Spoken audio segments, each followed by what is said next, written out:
apparently stole $5 million from the Minnesota government, was also in a position to petition for another $1 million for a school, y'all. Okay, so follow this.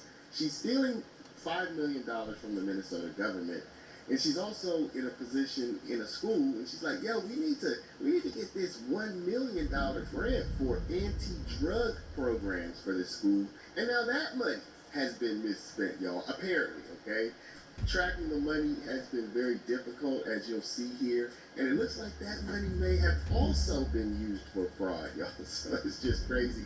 And also, we're going to circle back around and see how defeating our future defendants, they are falling like dominoes, y'all. Another 7 people are expected to plead guilty before trial next month in April. We'll take a look at all this, but again, tight, quick video. So let's go ahead and get into it. A convicted fraudster is connected to state grant money awarded to a Minnesota school district. For months, investigative reporter Eric Rasmussen has been pushing for transparency and asking who's looking out for taxpayers here. Well, Lindsay Kevin, the state gave Faribault Public Schools nearly $1 million. It was a grant to prevent drug abuse back in 2022. We're following up now because one of the champions of that cause was charged with fraud just months after the money started flowing. We need help. They're the first words on this application to the state for $1 million grant. Now 5 Investigates is connecting those words to the woman who said them. All right, that's it. Ali.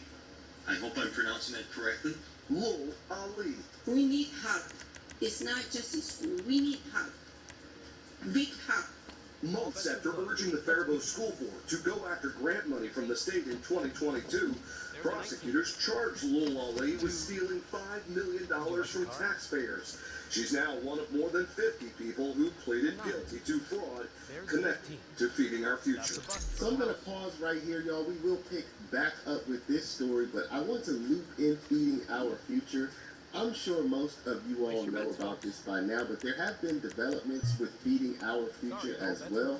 As I said in the intro, another 7 people are expected to plead guilty. So you just saw the lady there who was saying that the school needed the anti-drug money, the $1 million that now they can't account for. Well, other defendants from the Feeding Our Future fraud scandal are also pleading guilty, and it looks like it's going to be over 80 people. 80 people total once this next batch of people pleads guilty. Major developments in the massive Feeding Our Future fraud investigation. More defendants are taking plea deals now, all to avoid trial, just as the U.S. Attorney's Office faces a wave of high-profile resignations. It appears at least 7 defendants in the massive Feeding Our Future fraud scheme have taken plea deals from the government and are avoiding trials. This all coming after a large exodus from the U.S. Attorney's Office overseeing that case. Court records indicate a number of Feeding Our Future defendants may be ready to take plea deals from the government and avoid an April trial. Scheduled court proceedings on the docket next week are now listed as plea hearings for 7 individuals with family ties, including Sulman Youssef Mohammed, whose company is accused of stealing $10 million from the federal child nutrition program. The group had tried to get the trial moved out of Minnesota, but a judge denied the request. All right, so let's pick back up with our original story. We have the $1 million that goes to this high school for anti-drug programs. Y'all, that's a lot of money for one school. Y'all, that's a lot of money. That's a lot of anti-drug propaganda. That's a whole lot of more hugs, less drugs, right? So where did the money go, though? How do you really spend $1 million on anti-drug? What are you buying, T-shirts and stickers? $1 million worth of bumper stickers, refrigerator magnets? Like, where did that $1 million go exactly? We've had several meetings with this lady and a group of people over the last 3 months about it. These recordings reveal Ali played a key role in the school district pursuing the grant from the Minnesota Department of Human Services to fight drug abuse within Faribault's minority population. At the same time, she was actively stealing millions of dollars from taxpayers. What did you think when you learned that? And I will say that was quite a shock to us. That was not something that was known to us during that time period, and that is something that the district took as a giant blow, and we did. Guest services. Can I help you, sir? That's not the only question. I'll send one of our best drivers right away. When the money's coming to the Faribault School District, where does the buck stop when it comes to accountability? Well, I mean, that's an easy answer. It's me. Mr. Chair, motion passes 5-1. Thank you. Former school board member Richard Olson was the lone no vote on accepting the grant from DHS. There was something funny with that. That's something strange. Later, he said getting information about how the district was spending the money was difficult. All right, y'all, this is a rather long report, and I'll leave a link in the description in case you want to watch the whole thing. Suffice to say, they do not know where the money went, y'all.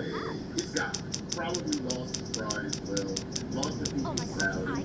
Lost in a mire of paperwork where nobody can figure anything out. And I don't think they bought $1 million worth of bumper stickers. You know what I mean? So, y'all, this all comes from the heels of ramping up fraud prosecutions in Minnesota, as we said earlier. But yo, what you need? Okay, look, sending a ride over to you now. A bunch of the Minnesota prosecutors actually resigned, and so now there's that. Now there's a question as to do they even have the expertise in Minnesota to prosecute the ongoing fraud cases. The apparent developments come as the U.S. Attorney's Office is dealing with a major loss of talent and experience, with at least 14 attorneys resigning from their positions since January amid Operation Metro Surge. Fox 9 asked U.S. Attorney Daniel Rosen about the impact the departure of the office's top 3 prosecutors would have on the ongoing case. He pushed back. Okay, the networks are down, the equipment is ready, and we've crippled their supplies. Mrs. Rackman has written our check and given us the green light.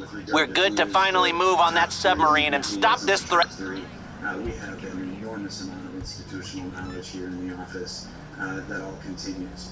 As I've told you, we keep our head down, we charge forward. Is there some institutional loss in knowledge? There's always institutional loss in knowledge in government, and then you pick it back up, and the teams keep handing off the batons and they carry them forward.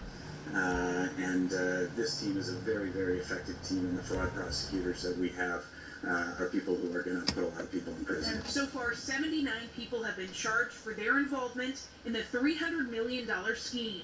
60 have been convicted, and multiple court cases are still ongoing.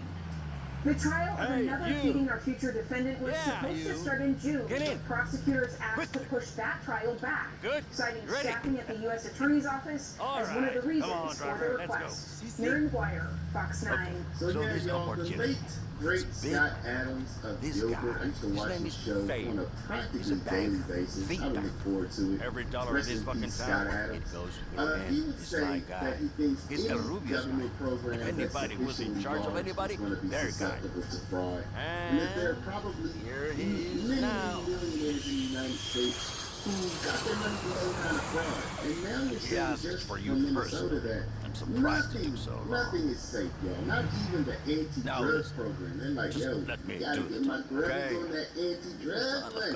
I mean, autism fraud, y'all. Feeding the children fraud. Housing the homeless fraud, y'all. I mean, everything seems to have been affected by this. But people are going to jail, and it looks like there's going to be over 80 people just from Feeding Our Future here coming up soon. So y'all let me know, how do we stop this? How do we get people the money they need? How do we fund the programs that we think will help society? Patricia without Miguel, letting they are. people just run up and steal millions of dollars? Do I've you have heard your any name ideas? from a number of Because my I don't. clients. My only idea Some of is them no a new lot of money appropriations, no directly new money, and until we figure out how to others properly will use just it to wait account a for blot on the their money we already accounts. are spending. Let me know what y'all think. Drop a comment down Martin below. has told you about My me. whole thing is Right. too much fraud is going on. I offer financial And the ones that services. want It's all very technical. those stop, Cheers. those the ones that Elon Musk Most created financiers to stop the help fraud, their to clients to investigate the minimize fraud. tax. All the ones that wanted those to be Just enough stopped to keep the is the ones accountants that need to away. be investigated and Very then fired. important if you wish to enjoy Because all anybody that wanted those Exactly. stopped, anybody that wanted financial Elon Musk little business team stopped that requires a was number looking out of for the fraud, businesses who are willing they to are the fraudsters. collaborate. They got their hand in the I am fraud. offering you That's why they're getting more opportunity to be Elon Musk such a team part. investigating My fraud. people, you your get rid of people, these frauds. it will be It's time. mutually beneficial. Mr. DeAngelis Been here has time, compiled a too. portfolio of suitable possibilities, just small to begin My with. question is, what the Yes, fuck there are are a we couple waiting we on? could start with. I think perhaps the details can't can get no wait worse than until what it is I'm out of already. earshot. So we gotta, Ralph we gotta is stop one this of shit. my most trusted consultants. He will ensure that gotta stop everything this is shit. running smoothly. And should anything stop running, Step me in shit. We well, gotta stop this shit. I am certain you will tell me. I'm just saying. Oh, yeah. Oh, that's it? That's it. Gentlemen, come on. Okay. Let's go. Great. All right, Dan. Thank you for your time, Mr. Faber. Of course. Goodbye, Ralph. Let your step, kid. Gracias. I don't know. You should meet my son again. He could show you around. We already met. But 2 years ago. Don't believe in something, you gotta know something. So, businesses you They want to made this invest shit up These are the just for general TV. manufacturers, To fuck your mind up. That's how you believe in the things Facebook so much on TV. I'll run some background checks on a couple of others. Potentially very lucrative if you decide to purchase them. Just run them, show them some love, just keep that cash flow moving. With a steady, legit revenue stream. Then, I get a tap on the shoulder from Mr. Faber, we make some cash assets off the books, and on your line. Say it how it is, Mr. Matrozzo. I respect that. I do. Old school. Boom. Anyway, if you choose to go forward, I'll fix what needs to be fixed. You get what I'm saying? I'll take care of the books and take care of the profits. Mr. Faber says he wants you to be the boss, so you're the boss. Got that? Okay, look at the three here.